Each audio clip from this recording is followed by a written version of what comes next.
And then Prince walked off to the side of the stage and he just threw his guitar up in the air and turned around and walked off with this little sort of swagger.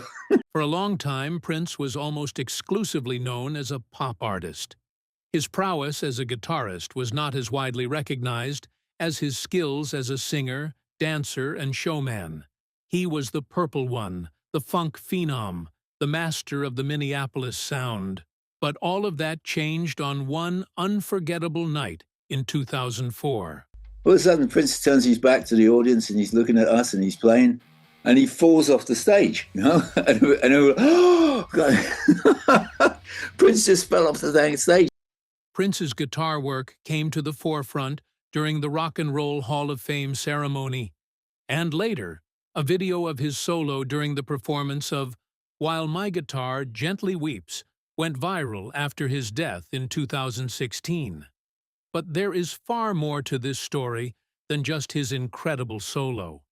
There is a tale of backstage politics, artistic revenge, careful calculation, and a mystery that still baffles the musicians who were on stage that night. And now, Steve Ferrone, the drummer for Tom Petty, and the Heartbreakers, who had a front-row seat to history, is revealing the truth about what really happened. The year was 2004. The Rock and Roll Hall of Fame induction ceremony was set to honor a legendary class of inductees: Prince, Jackson Browne, Bob Seger, Traffic, ZZ Top, and, posthumously, George Harrison. It was a star-studded evening, but the producer and director of the ceremony, Joel Gallen, had a vision. He wanted to end the night with something special, something that would honor George Harrison in a way that no one would ever forget. His dream was to gather an all-star group of musicians on stage to perform While My Guitar Gently Weeps, one of Harrison's most beloved Beatles compositions. And he specifically wanted Prince to come out and play the guitar solos. But there was a problem. George Harrison's widow, Olivia Harrison, initially wanted the performance to consist only of people who had known her late husband personally. She was protective of his legacy and wanted the tribute to feel intimate and authentic. Prince was not part of that inner circle. He had never been a close friend of Harrison's. However, the people at the Rock and Roll Hall of Fame convinced her that Prince's participation would elevate the performance to something truly spectacular. She eventually agreed. Now came the task of actually getting Prince to agree. Joel Gallen knew that Prince was notoriously difficult to reach and that he guarded his artistic independence fiercely. So Gallen wrote a personal letter to Prince, care of his lawyer. It was a heartfelt plea, explaining the vision for the tribute and asking Prince to consider joining the performance. The letter eventually landed in the hands of Prince himself. He reached out to Gallen, acknowledged the letter, and said something that must have made Gallen's heart skip a beat. He said he would listen to the song a few times and get back to him. A couple of weeks later, one of Prince's people called and arranged a meeting. In that meeting, and in follow-up conversations, Prince's main concern became clear. It wasn't about the music. It wasn't about the tribute. It was about ownership.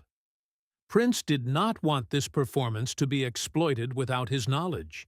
He had famously battled record companies over performance rights and ownership throughout his entire career, even changing his name to an unpronounceable symbol in a very public dispute with Warner Brothers. This concern was not out of character. He needed to control his image, his music, and his legacy. Once those concerns were addressed, Prince agreed to participate. The night of the rehearsal arrived. The ceremony would begin with Prince performing a 10-minute medley of his own hits to open the show, a nod to his own induction. After his rehearsal, Joel Gallen approached him and told him that they would be rehearsing the finale later that night. Prince, without any guarantees that he would actually show up, laughed and said, "I'll see you later." It was a typical Prince response, enigmatic and non-committal. But Prince actually showed up. He made his introductions to Tom Petty and Jeff Lynne, who were going to share the lead vocal duties, and he took his spot on the side of the stage with his guitar. The rehearsal began, and the band started playing While My Guitar Gently Weeps. It sounded good. Then they reached the first guitar solo, the one that comes in the middle of the song. This was where Prince was supposed to step in and take over. But something unexpected happened. Jeff Lynne's guitarist, Mark Mann, started playing the solo. He played a note-for-note rendition of Eric Clapton's famous solo from the original Beatles recording. Prince just held his ground. He laid back and let Mann play the solo. He didn't say a word. He just strummed along on rhythm guitar. They continued through the song, and then they reached the big ending solo. Again, Prince stepped forward to take the solo. Again, Mark Mann started playing. And again, Prince didn't say a word. He just laid back and strummed along. The rehearsal ended. Joel Gallen was in a panic. He went up to Tom Petty and Jeff Lynne and said, "This cannot be happening. I don't even know if we're going to get another rehearsal with him. But this guy cannot be playing the solos throughout the song." Gallen then pulled Prince aside for a private conversation. He asked Prince what was going on. Prince's response was calm and calculated. He told Gallen to forget the middle solo altogether. Let Mark Mann do his thing. He would just step in at the end. Prince never hinted to Gallen what he was actually going to do. He simply said, "Don't worry about it." Those 4 words must have haunted Gallen all the way until the actual performance. Prince had completely sandbagged the rehearsal.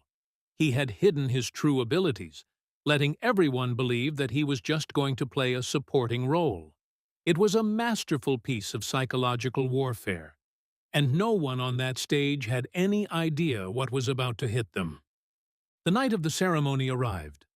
Prince opened the show with a medley of "Let's Go Crazy," "Sign of the Times," and "Kiss," a powerful reminder of his own legendary catalog.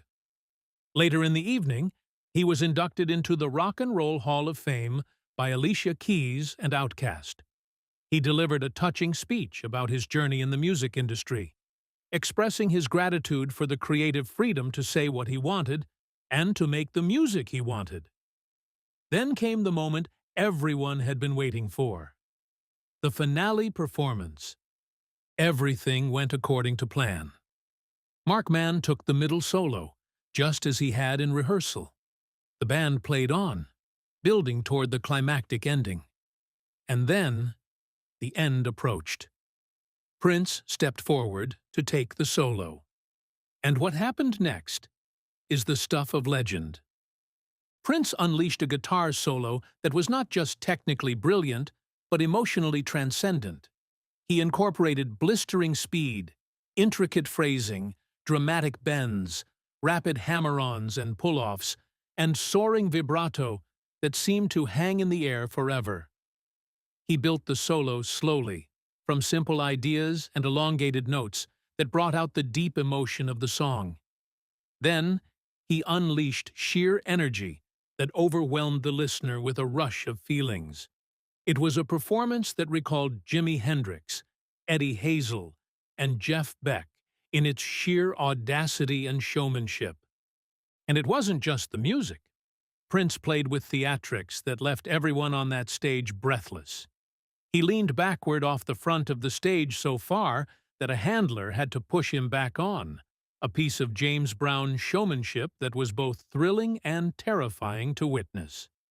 He strutted across the stage, his eyes locked on his guitar, completely in the zone. The band watched in awe. Tom Petty later recalled giving him a nod, a silent signal to say, "Go on, go on." Petty said, "You see me nodding at him to say, 'Go on, go on.'" I remember I leaned out at him at one point and gave him a "this is going great" kind of look. He just burned it up. You could feel the electricity of something really big's going down here. And then came the finale. Prince ended his solo, strutted off the stage before the song had even faded, and tossed his guitar high into the air. It was a moment of pure rock and roll theater, a gesture that seemed to say, "I'm done here." The guitar disappeared into the darkness, and no one seemed to know where it landed. This brings us to the truth according to Steve Ferrone, the drummer for Tom Petty and the Heartbreakers. Ferrone was right there on stage, sitting behind his drum kit, watching the entire performance unfold from the best seat in the house. He has since revealed what it was really like to be in the room that night. Ferrone recalled that he didn't even know Prince was going to be there until the last minute. He said, "Steve Winwood said, 'Hey, Prince is over there.' And I said, 'I guess he's playing with us?' He wandered across the stage to introduce himself. I went up to him and I said, 'Hi, Prince, it's nice to meet you. Steve Ferrone.' And he said, 'Oh, I know who you are.'" Prince recognized Ferrone because he had played on Chaka Khan's "I Feel For You," a song that Prince himself had written. Ferrone described the solo as a hell of a guitar solo and a hell of a show he actually put on for the band. He said everything was catching the band off guard, particularly when Prince was falling backwards off the stage. He claims the band freaked out at how surprising and unexpected it was, but it was the guitar toss that truly baffled Ferrone. He told the New York Times, "I didn't even see who caught it. I just saw it go up, and I was astonished that it didn't come back down again. Everybody wonders where that guitar went. And I gotta tell you, I was on the stage, and I wonder where it went too." The mystery of the disappearing guitar has become one of the great rock and roll legends. For years, no one knew what happened to it. Some speculated that it was caught by a stagehand. Others thought it might have been destroyed. But in 2021, Joel Gallen remastered the footage for a director's cut of the performance. The remaster finally revealed where the guitar ended up. As the high-definition footage shows, the guitar didn't just vanish into thin air. It was caught by Prince's guitar tech, Takumi Suetsugu, who was stationed just off stage. Suetsugu had been given additional instructions to then hand the guitar off to a special fan. According to reports, that special fan was none other than Oprah Winfrey. Per explicit instructions from Prince, Takumi stood in the front row, caught the guitar, and then promptly handed it to Oprah Winfrey. The mystery was finally solved. But for nearly 2 decades, it remained one of rock's most enduring questions. There is another layer to this story, one that adds a fascinating context to Prince's performance. The previous year, in 2003, Rolling Stone magazine had released a list of the 100 greatest guitarists of all time. Prince was not included. This was a significant slight. Rolling Stone was, and still is, one of the most influential music publications in the world.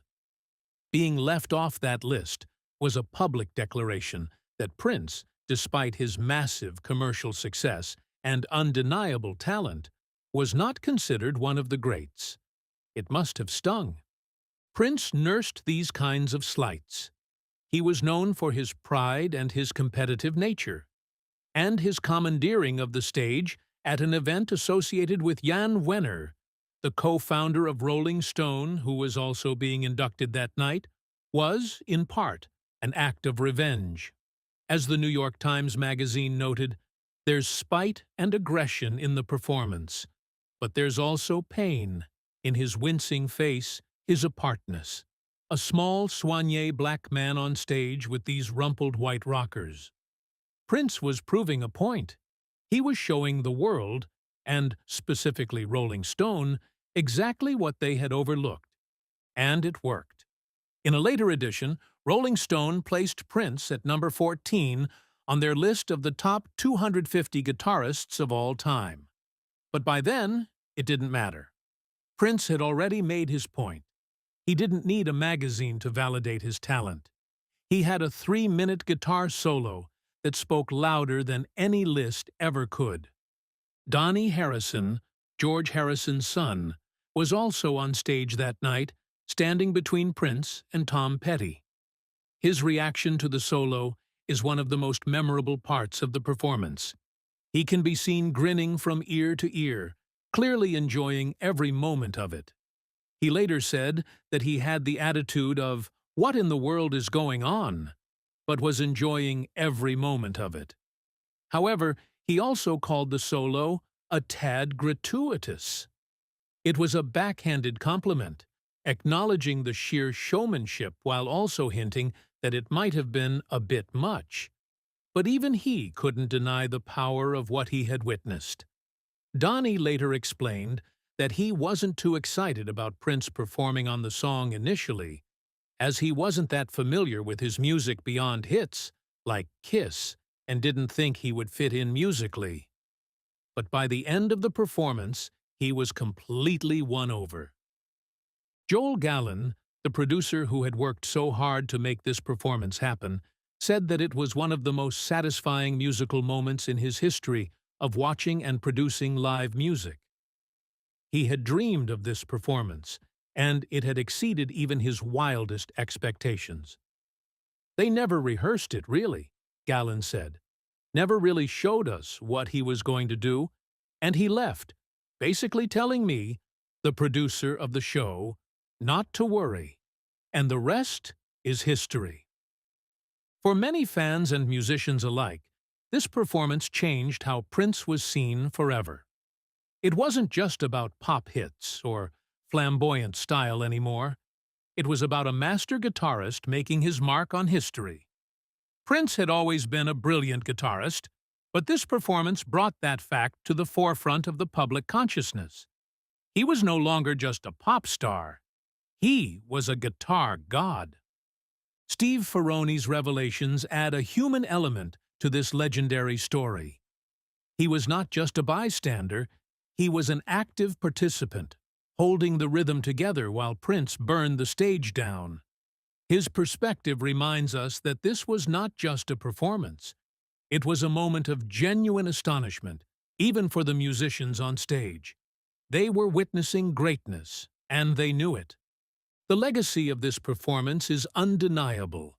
It has become one of the most watched videos on the Rock and Roll Hall of Fame's YouTube channel, with the original version accounting for over 130 million views. It has been analyzed, dissected, and celebrated by guitarists and music lovers around the world. It is regularly cited as one of the greatest guitar solos of all time. Prince's legendary solo during "While My Guitar Gently Weeps" cemented his legacy as a legitimately excellent guitarist. It will inspire guitarists and music lovers for generations to come. It was a moment of pure, unadulterated magic, a perfect storm of talent, timing, and a burning desire to prove the doubters wrong. And thanks to Steve Ferrone and the others who were on that stage, we now have a clearer picture of just how that magic was made. The day everything changed for Prince's legacy wasn't the day he was inducted into the Rock and Roll Hall of Fame. It was the moment he stepped forward, unleashed that solo, and made his guitar weep like no one had ever heard before. The story of that night is a testament to the power of live performance. In an age of auto-tune and pre-recorded backing tracks, Prince reminded the world what real musicianship looks like. He took a song that was already a masterpiece and elevated it to something transcendent. He didn't just play the guitar, he became the guitar. Every bend, every note, every dramatic pause was deliberate. He was telling a story, and the world was listening. Tom Petty, who had a front-row seat to history, later reflected on the performance with a sense of awe that had not diminished with time. "You could feel the electricity of something really big's going down here," he said. He knew he was witnessing something special, something that would be talked about for generations. And he was right. Steve Ferrone's perspective is particularly valuable because he was the one keeping the beat. He was the foundation upon which Prince built his solo. From his drum stool, he had a unique vantage point. He could see the looks on the faces of the other musicians. He could feel the energy shift as Prince stepped forward. He could hear the crowd's reaction in real time, and he could sense that something extraordinary was happening. It was a hell of a guitar solo and a hell of a show he actually put on for the band, Ferrone said. When he fell back into the audience, everybody in the band freaked out, like, "Oh my God, he's falling off the stage." The guitar throw remains one of the most iconic moments in rock history. It was the perfect punctuation mark to an already perfect performance. Prince didn't just play the song, he conquered it. And then he walked away. The image of that guitar soaring into the darkness, never to be seen again, at least until the mystery was solved, is burned into the memory of everyone who has watched the video. It was a gesture of supreme confidence, a declaration that he had given everything he had and had nothing left to prove. Prince's performance of While My Guitar Gently Weeps at the 2004 Rock and Roll Hall of Fame induction ceremony is more than just a great guitar solo. It shows what music can be when it is played with passion, skill, and a touch of defiance. It is a testament to the power of live performance and the enduring legacy of one of the greatest musicians of all time. And it is a story that, thanks to Steve Ferrone and others, we can now tell in its full, glorious detail. The more time passes, the more this performance grows in legend. Every guitarist who watches it discovers something new. Every fan who sees it for the first time feels that same jolt of electricity that the band felt that night. It's not just a solo. It's a masterclass in musical storytelling, showmanship, and pure, unadulterated talent. Prince didn't just play a song, he delivered a message. He said, "I am here. I am this good, and you will never forget it." Steve Ferrone's recollections give us a rare glimpse behind the curtain, showing us that even the musicians on stage were caught off guard. They were witnessing greatness in real time, and they knew it. Ferrone's drum stool was the best seat in the house, and his testimony confirms what we all suspected, that solo was not rehearsed, not planned, not scripted. It was pure instinct, pure genius, and pure Prince. So, what do you think? When you watch that performance, what goes through your mind? Are you one of the millions who has watched it countless times and still gets chills? Or are you watching it for the first time, experiencing that magic right now? Drop your thoughts in the comments below. I want to know which part of the solo hits you the hardest. That opening bend, the relentless build, or that iconic guitar toss into the darkness. If you enjoyed this deep dive into one of rock's greatest moments, hit that like button and subscribe to the channel. We're telling the stories behind the legends, uncovering the truth behind the music you love. From Prince to Hendrix, from the Beatles to Zeppelin, we're here to celebrate the moments that changed music forever. Thanks for watching. See you in the next one.